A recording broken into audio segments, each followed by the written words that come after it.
Okay, I forgot to delete the other videos that I had made before. That's why it turned off after just a few minutes. But now I have more time to talk, so that's very good. So, yeah, he made a video about how sad it is to, when he can't help his clients, and he wants to help the clients. He wants to, that's also to feel like that's that his work is good, and so if he can't help them, then he feels like his work is not good, and it feels like he failed to help them. And yeah, I can relate to that. Yeah, definitely can relate to this. And it's just also very heartbreaking, when we try to help someone. But see, the whole thing is like we have to work on ourselves. That's really the key of all of this. It's much more than helping someone else. I want to help someone else, there can be all kinds of feelings triggered. I can be sexually attracted to my client, or I can, whatever. I want to be grandstanding, or I want to be a successful hobby psychologist and therapist, or I want to whatever. Those are all selfish type of motives.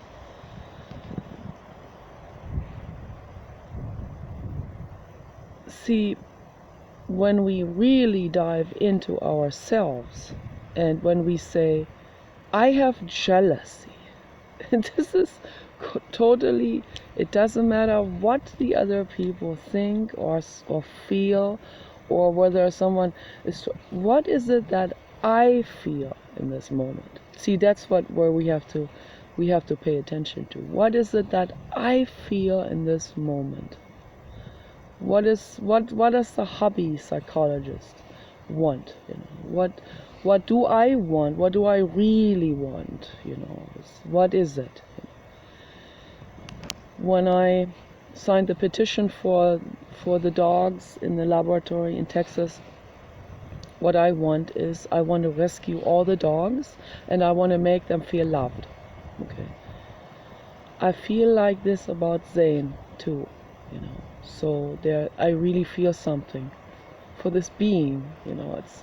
It is much more than just the lust and all of this. So it's much more than, it's more than some kind of grandiose idea of, oh yeah, I can help this man, or like, yeah, bullshit. Why should I be able to help this person? So all I can say is, I feel something, and people will say to me, oh, he doesn't deserve it, so he's just a creep or something. That's a very superficial judgment to make on someone. I mean, I see where people are coming from, if they've been observing his behavior was not good. That's why I called him out on it. But they don't see the human underneath. They don't see the living being underneath, because they are looking through the glasses of their personal needs and personal urges and personal desires and personal emotional pain. They will demonize someone. People demonize people all the time. This happens all the time, and this happens so quickly, and I've done it my whole life. Like I said in my last video that I just made for the dogs in the laboratory, I also, I want to rescue the dogs, but I also want to help the people who are completely devoid of compassion, that are doing this to the dogs. So I want to help them as well.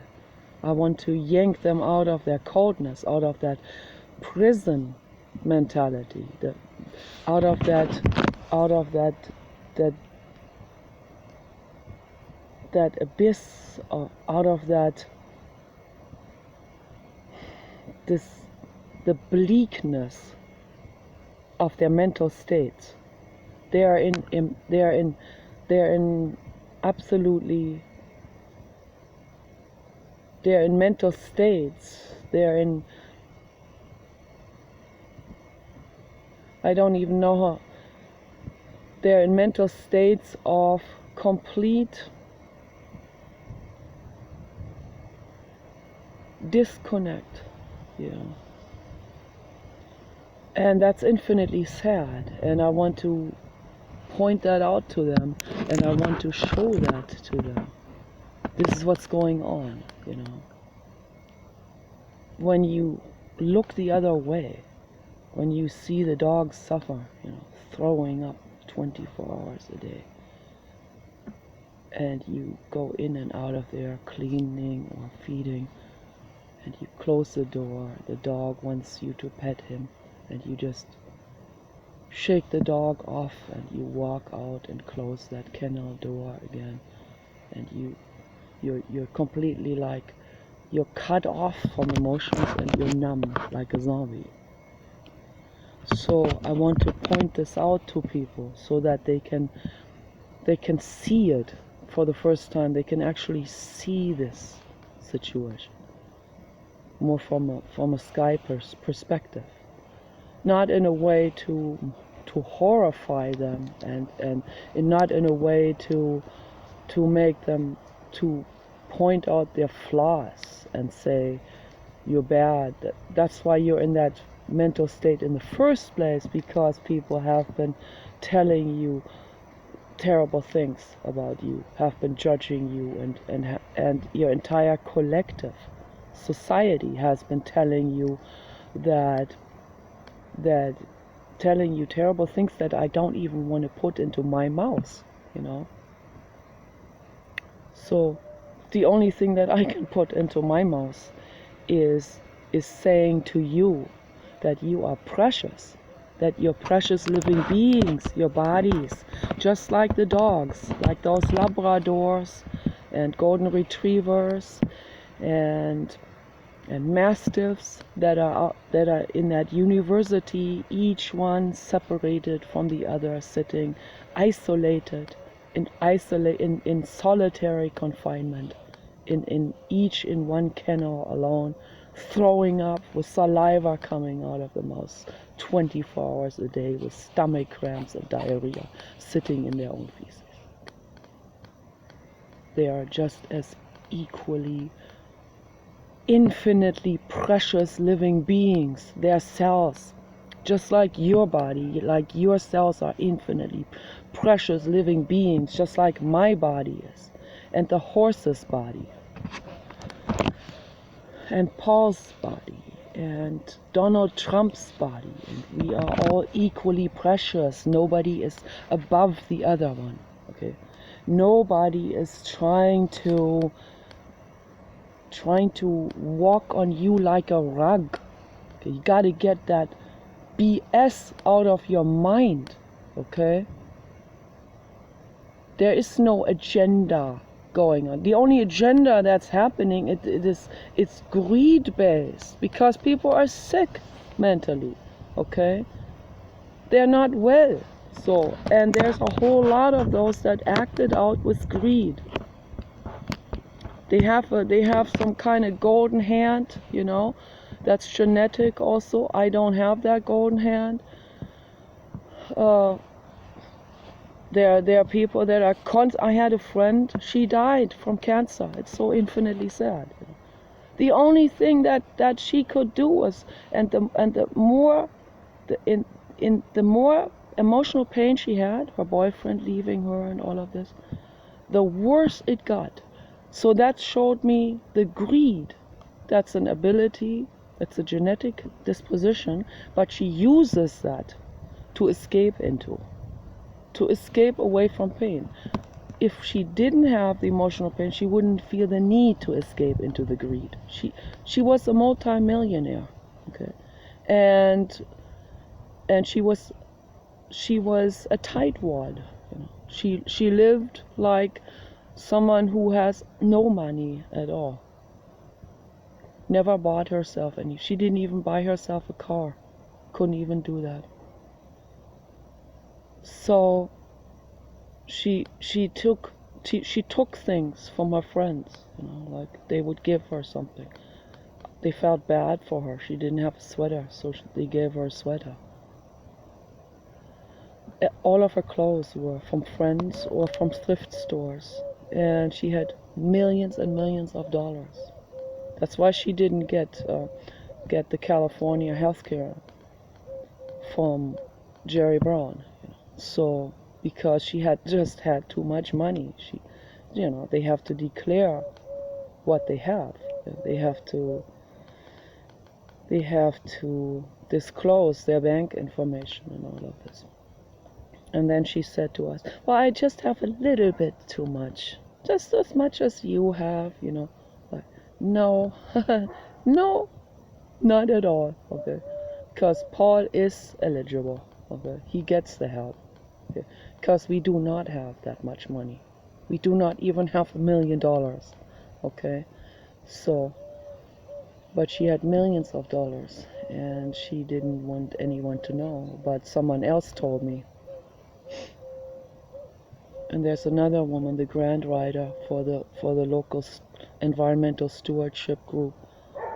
She's also a multimillionaire, and she just does that to get more money, and her husband is on board of the waste management, and they wouldn't take any advice that I have given them at all, because that would change everything around. They don't want anything to be changed around for the better, because then they couldn't make money on the community. So that's the only thing that's on their minds.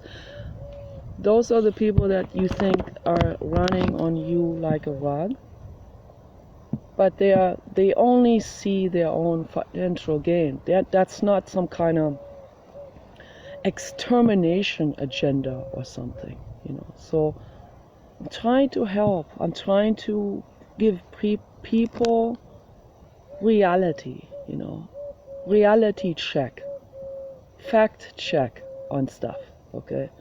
You are equally precious. We're all equally precious. All beings, the trees here, the cells, the rhododendron brush, we're equally precious. And look at that beautiful birch tree that keeps on growing, and it's happy. Absolutely wonderful. And the Christmas trees, they're all happy. Okay. Let's celebrate life. Let's celebrate prana. Let's do pranayama. And I want to do some pranayama yoga exercises for you. And I'm going to take my combat boots off now and my winter jacket. And here are some petals. So I'm gonna take this off. All right. And and yes, I have very, very, very sweaty feet. Man, they are so sweaty and sticky. And there's sweat between my toes. Yes, you better believe it. I'm gonna sit here in the shade. Okay, so you see here. There's Papa and Kenny. Okay, so I'm gonna put the camera, where do I put the camera? Under this tree, as I did before.